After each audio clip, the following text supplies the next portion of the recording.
Hi guys, Deanna here from Hot for History, and tonight, oh my gosh, there's so much information coming out regarding Harry's memoir Spare, and even though it has not been released yet, we are hearing all kinds of things, all kinds of dramatic things, from lip gloss to having frostbitten body parts before a wedding. Like, it is getting scandalous, comical, and there are some things that are very, very serious.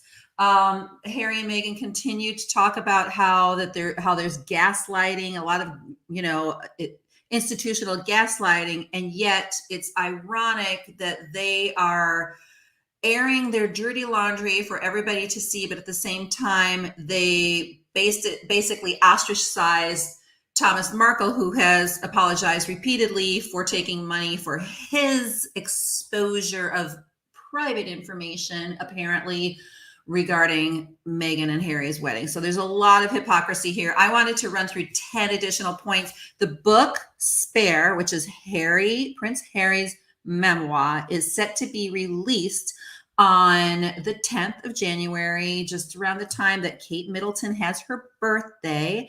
And what is very interesting about this too is that there will be, I think Anderson Cooper and ITV will be discussing this whole entire the whole entire book. But in the meantime, all of this stuff has been leaked because a couple of the media outlets have received copies and translated it. So some things could have been lost in translation. So I came across 10. So I'm going to talk about 10 different things that I have uncovered that I just want to talk to you about. So last night we discussed Harry talking about Afghanistan and talking about how many people basically he believes that he killed in Afghanistan, which is one of the points which I'll get to in a second. But so this is becoming quite the tell-all. They are airing all of their dirty laundry, and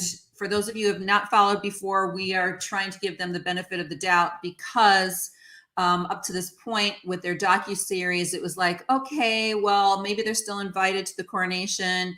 Maybe, all they're saying is that the royal family leaks information. He keeps talking about they plant and leak.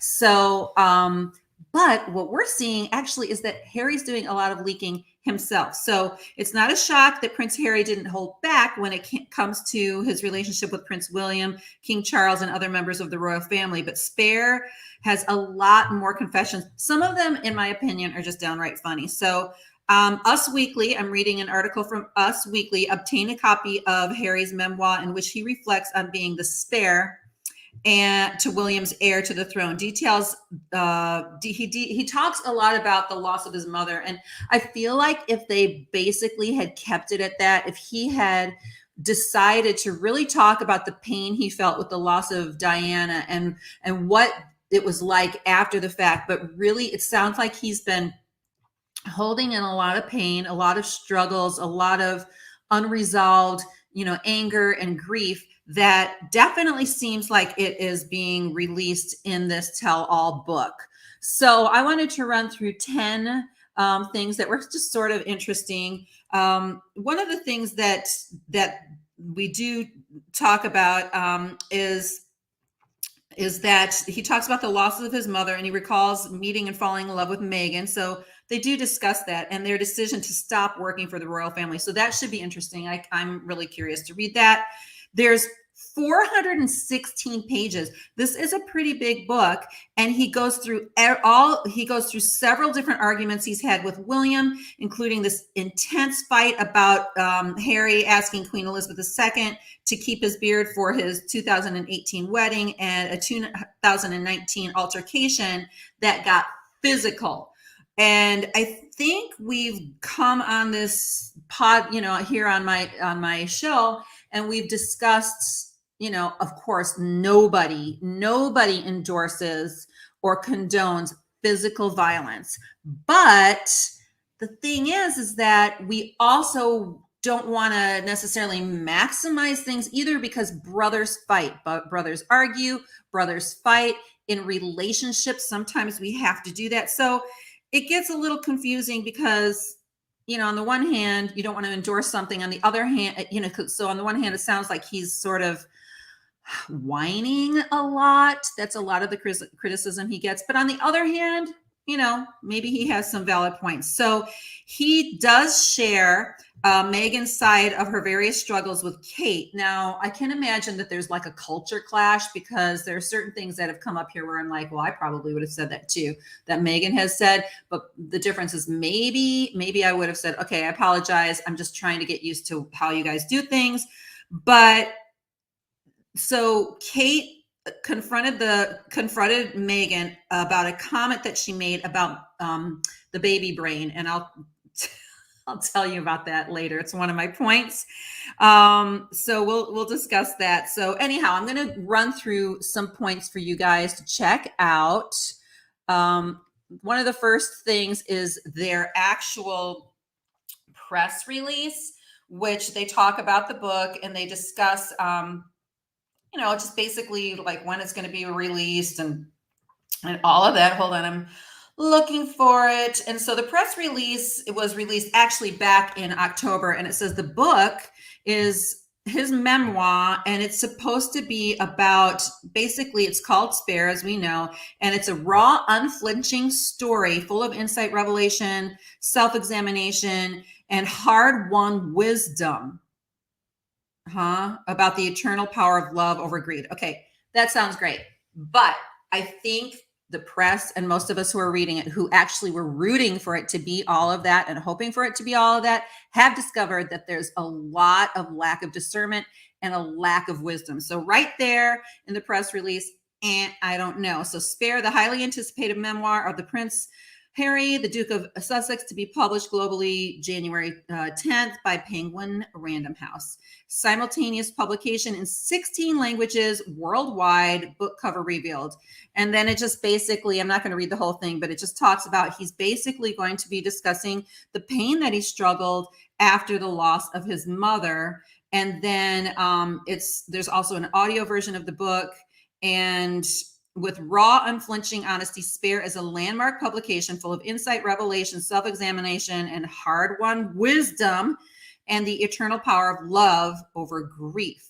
So Penguin Random House is honored to be publishing Prince Harry's candid and emotionally powerful story for readers everywhere. He shares a remarkably moving personal journey from trauma to healing.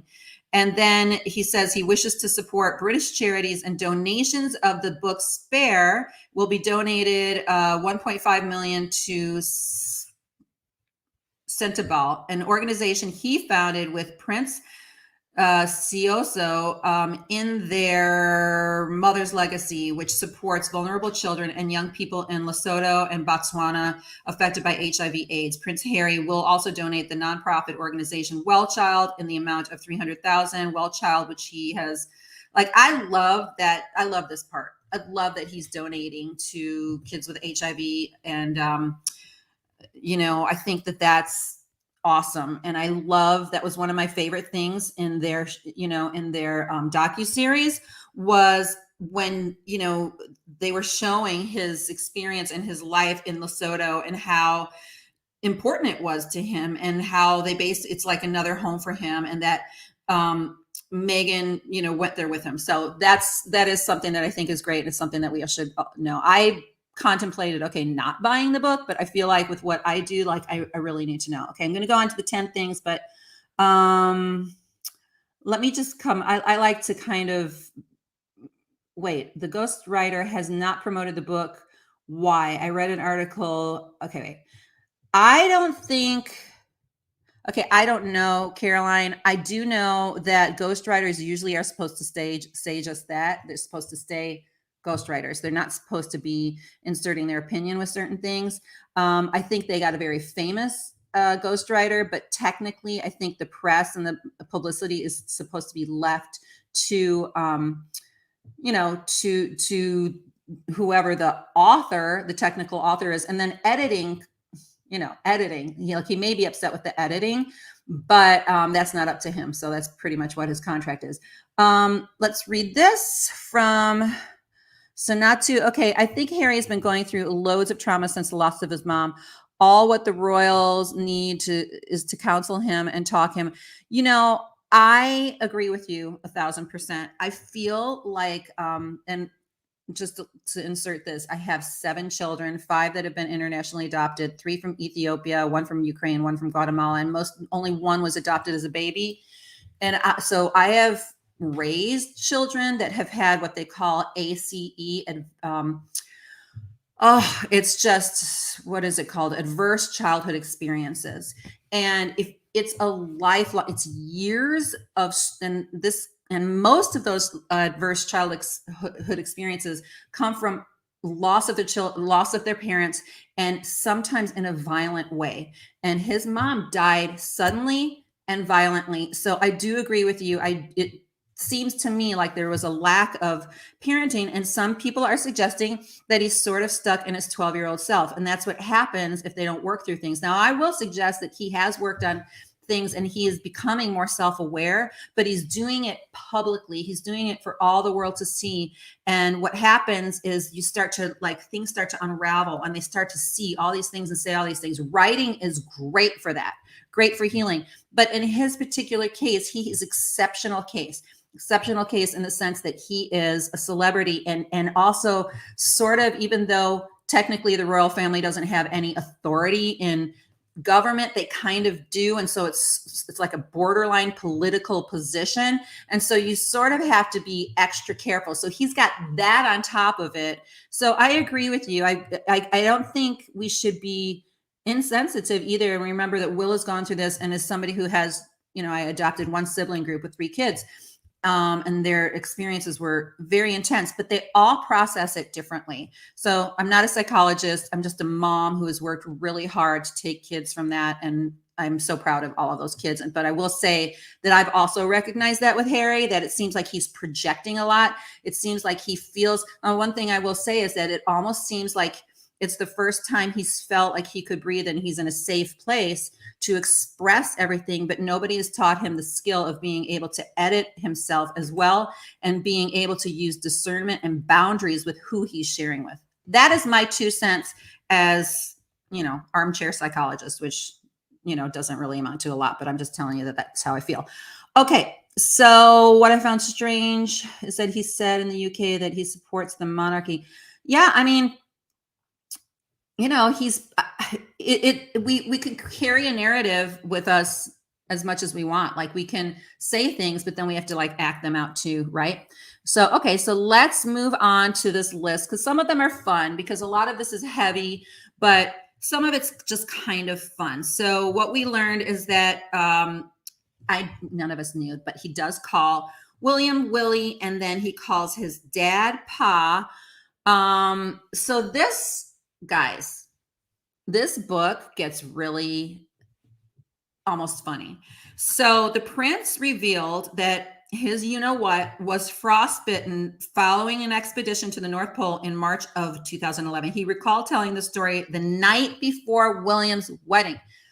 So the book obviously is entertaining too. So he said, Pa was very interested, these are in quotes, and sympathetic about the discomfort of my frost-nipped ears and cheeks, and it was an effort not to overshare.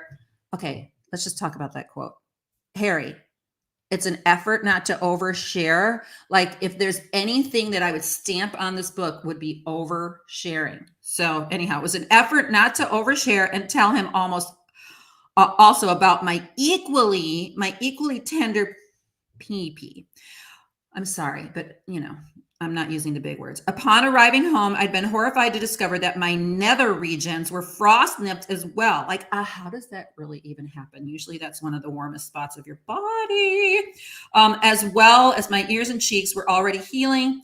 The Todger wasn't, he wrote. It was becoming more of an issue by the day. He's basically telling us that while he was at the wedding, it was nipped. It was cold, which is kind of funny. So you see that it's entertaining. No, he can't be jealous of his brother by his looks. He likes his brother. I have seen so many people like that are like, okay, he's very, very jealous of Will. Possibly, and I've seen the opposite. That Will is so jealous of Harry. Who knows? Okay, here's another thing. This is a very he's so focused on this, okay? Finally, as if everybody is sitting around in their life wondering if they're circumcised or uncircumcised. So he finally reveals, like, have any of us spent the past 40 years, 30 years, 20 years, 10 years, even 5 years, whether or not they were? It's something that I don't think of, but of course, he's concerned with oversharing about his frostbite, doesn't want to overshare. But he says there were countless stories in books and papers, even the New York Times, about Willie, I'll just leave it at that, and me not being circumcised. Mummy had forbidden it, they all said. And while it's absolutely true that the chance of getting that type of free frostbite is much greater if you're not, all of the stories are false. I was snipped and obviously frostbitten too as a baby. So he had to put that in there. I don't know why he has to say that, but remember, he doesn't want to overshare. And, when other people overshare, we're going to just cut them out of our lives, like Thomas Markle. Anybody else who overshares about them, it's a serious problem. Okay, let's read this. The Grey royal family have been crumbling for years. Diana began the process while creating her tapes. There have been anonymous sources about what goes on behind the Grey fortress of the royal family. Okay, I will say that right now we're focused, yes, on Harry's book.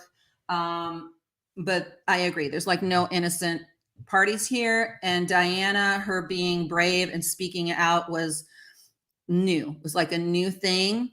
And it was important to know. However, I will say that one thing that Diana did is that she sacrificed her time with her boys because she wanted them to be in that royal family. Obviously, they all wanted transition. They wanted some kind of transformation. And maybe Harry is taking that to an extreme. And maybe if we get really deep and philosophical about this, that maybe that's his role in his lifetime. Maybe it's because it's all come to a point where Queen Elizabeth just died. There's a new monarch who's saying that he wants change, right? But is he making change? He's trying to simplify things. At the same time, it's like his very son that, is creating problems, air quotes, maybe a huge instigator for that change, even though it's extreme. But what I've said before is that the royal family and transformation in nations throughout history, because this is hot for history, by the way, please subscribe. Typically, we just do history content. It's always been messy, ugly, and there's always been fierce battles. It hasn't been peaceful in order to create change. It just hasn't. So that is what it is. A couple little side notes here. By the way, these are just fun things. Willie and Kate loved the show Suits. I didn't even know about the Suits before Meghan. I'm just going to be honest. But they explained that they were regular and religious viewers of Suits. And then Harry wrote about Meghan's USA show, which she was still appearing in when they started dating in 2016. All this time, I thought Willie and Kate might welcome Meghan to the family, but now I had to worry about them hounding her for an autograph. So he makes a little joke. He is a fan of Friends. Me too. And he thinks he's a Chandler. Harry describes himself as a Friends fanatic and revealed he once partied with Courtney Cox thanks to a mutual friend. She was Monica and I was Chandler, he wrote, pondering whether there was enough tequila in California to confess he had a crush on the actress. Okay, so now here's another funny thing. He apparently, he was indulging in mushrooms or something and thought that there was a talking toilet. So he did mushrooms, and then he also, by the way, experienced in every different type of narcotic. But he had hallucination in Cox's bathroom, similar to probably Chandler, recalling that he thanked the toilet when he threw out an empty pack of cigarettes from his pocket. This sounds like a Friends episode. Besides the toilet was a round silver bin, the kind with a foot pedal to open the lid. I stared at the bin. It stared back, he wrote. Then it became a head. Okay, well, all right. I guess. Are you still oversharing, Harry? Okay. All right. We got to talk about this. Oh my gosh. Okay. William used to have beautiful, beautiful hair, gorgeous. And of course, now he doesn't. I still think he's very handsome. But I would just say, girl, to my girlfriends, all of the other things, yeah, they're bad, but you don't go to that place with your sibling. Like, if you think he wants to punch you out now, like, then you start talking about his hair. Like, come on. Like, don't be talking about his hair. So, anyhow, in the book, apparently he goes off on talking about Will's loss of hair, about how he used to look so gorgeous and used to look like Diana, and now he lost his hair. So he said that his brother's hair loss was alarming baldness. He says, while writing about Charles pleading with the sibling not to make his final years a misery, Harry added that Willie's resemblance to their late mother, Princess Diana, was fading with time because of his loss of hair. Like, guys, some of this stuff is so trivial and the entire world is talking about it, right? And so that's another thing that really bothers me. It's like the media saw a way, media meaning, you have an entertainment company like Netflix or a publishing house. I'm sorry, I probably would have been like in the boardroom going, yeah, let's get Harry to like spill the beans. But it's exploitation. And you just have to, like, most people are not going to be spewing this out, but apparently at the core of who he is, as we mentioned early on, he either is finally feeling comfortable and safe enough to express this, but somebody was talking about parenting, like he apparently, pardon the pun, didn't have the proper parenting where they would say, okay, but use your discernment. Like, this is how you would handle things. Like this is how you would handle the press.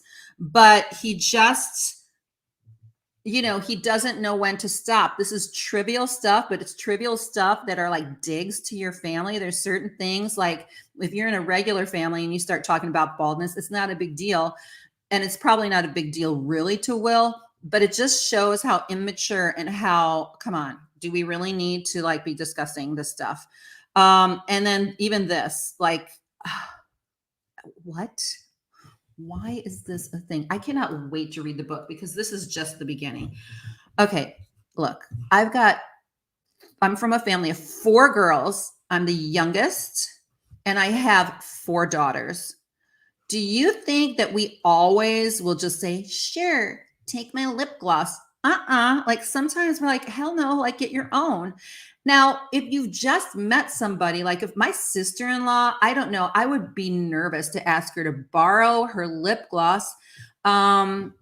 So anyhow, this is what happened. So Kate was taken aback when she went in, like Meg was saying, hey, I don't have any lip gloss. They were backstage at the Royal Foundation Forum in 2018. So Kate went into her handbag and she was reluctant. Okay, so she's trying to be polite and pulled out a small tube and gave Megan a little bit to put on her finger. That I would have done that and applied it to her lips. And then apparently Kate grimaced. I mean, okay, there are 2 things. We're going to talk about the next one, but that I feel like, talk about oversharing. Like, there are times when we're like too friendly as Americans and we cross the boundaries. We just do. For example, this. Let me look at your notes first and we'll get into this. I think Lainey says, I think William's handsome without hair too. I do too. I don't like when men try to cover up their baldness. I like seeing their baldness. Okay, let me just put this up here. When everything is off limit, it doesn't matter. It doesn't take much for all the dirty laundry to come out. It's a problem that is so deep, not just in the family, but in the entire mindset of the culture.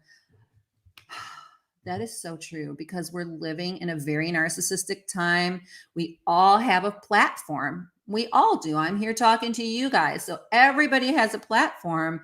It's just that, do we have discretion? Do we know when not to, Okay, let me take this note. Okay, hold on a second. It says, I feel for William. This shows hate and trying to him. Okay. If the royal family reply that they go for a talk, that's what they want. So they remain relevant. Okay, wait. If the royal family is, yeah, I don't know. I mean, I feel for William too. It's got to be really, really hard because I'm sure he loves his brother, but you're probably really ticked off at him too, right? Okay, so the baby bump, the baby brain thing. So what happened here was that Kate had her baby, I think, in April, and the wedding was in May.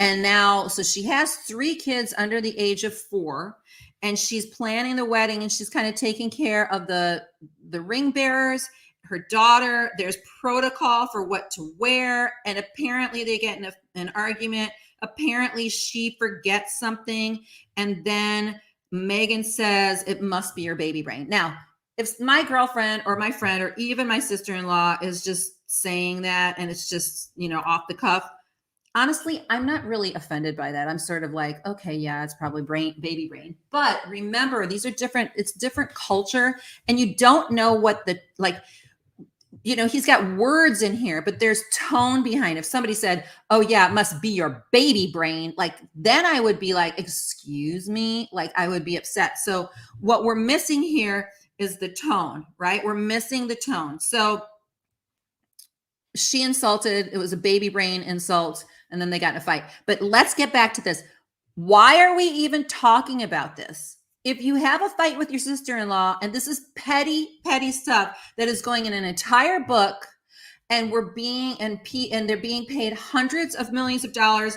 Megan, apparently, she's going to be releasing her own book.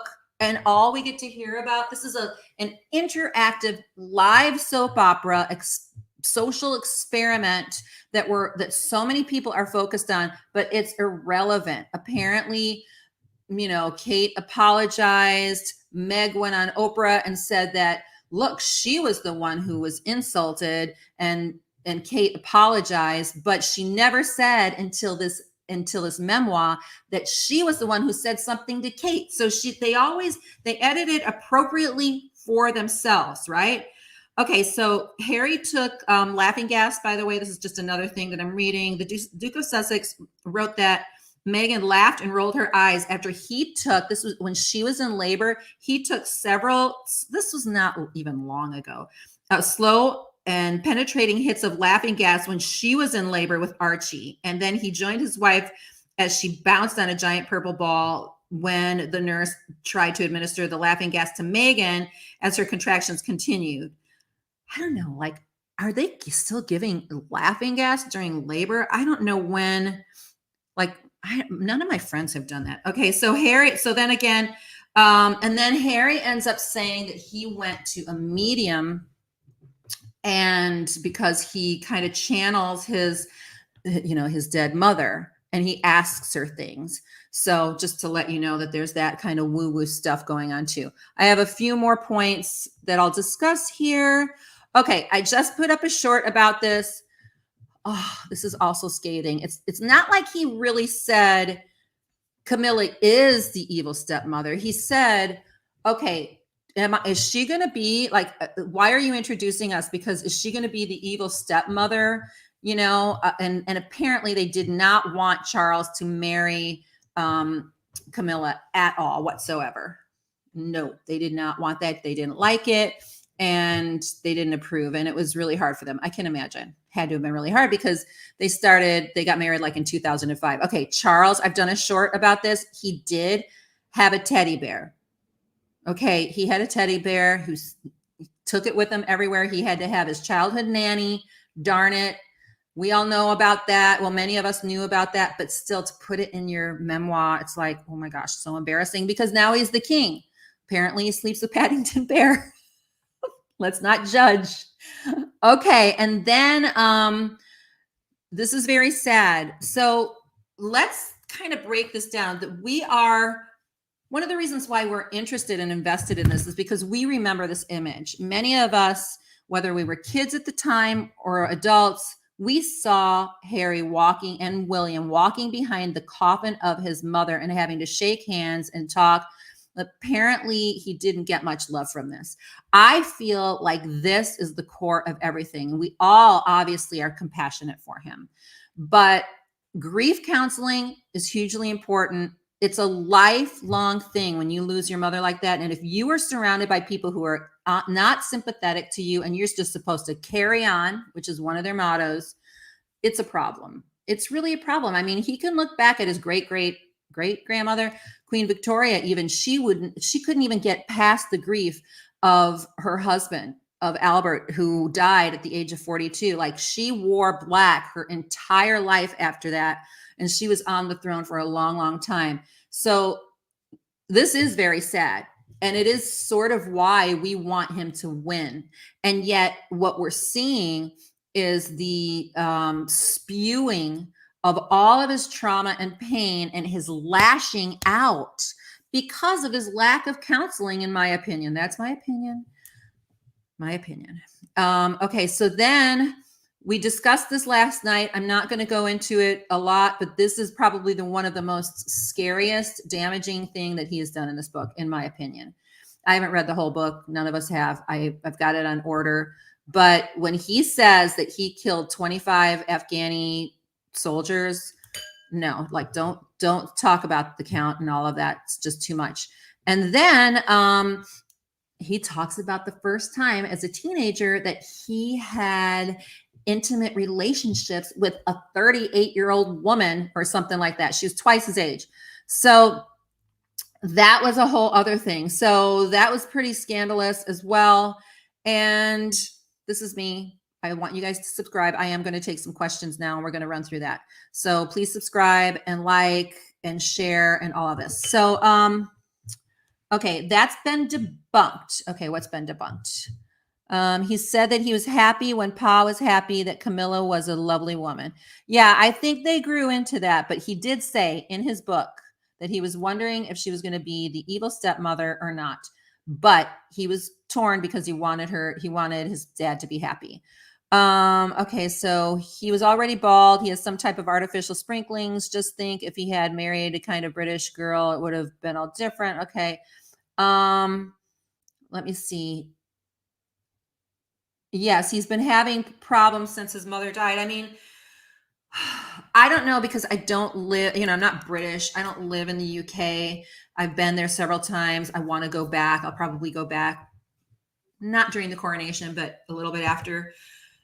Like, where I'm from in the Midwest, it's also not cultural, unless you're in the big city, to go into therapy, into counseling as much. Like, maybe you get counseling at church. But in the bigger cities, because I'm in the entertainment business, everyone has a therapist. Like, you talk, if you're in New York and you're at a table at a fancy restaurant, you're going to talk about, oh yeah, my counselor said this. Like, that's the kind of thing. And it's so helpful because it's like life management. But maybe they're afraid that if they allow something like that with their people, like, too many secrets would get out. So ironically, the irony in not getting him counseling, because they were trying to, let's say, repress information in his own personal life, and they were trying to protect information from spilling out, caused the opposite. It caused him to feel like he needed to express himself. There were other ways. He could write in a journal. That's what Queen Victoria did. She kept writing and writing and writing, although, her daughter ended up destroying many of those. But you could write and still get all of that off your chest. You could talk to people who can help you to navigate this. They should have had their kids in with professionals for years. And so then fast forward, he marries a woman who then is also depressed. I think it's interesting that Meghan ended up throwing the baby brain comment at Kate. And then fast forward a couple years later, she's talking about how the royal family is insensitive to her postpartum depression. So oftentimes what we're seeing is that they're claiming gaslighting, but they're being the ones gaslighting, if that makes sense. So anyhow, those are, I think I went through 12, maybe 15 things. There will be a book released on Tuesday. You can pre-order. I'm going to try to go through like several nights of different chapters, and we're going to discuss it. Please subscribe. I do have a lot of history content coming. I'm going live with this content. I'm not all about the royal stuff, but as it pertains toward history, I like doing this. And because it's so timely, at least till May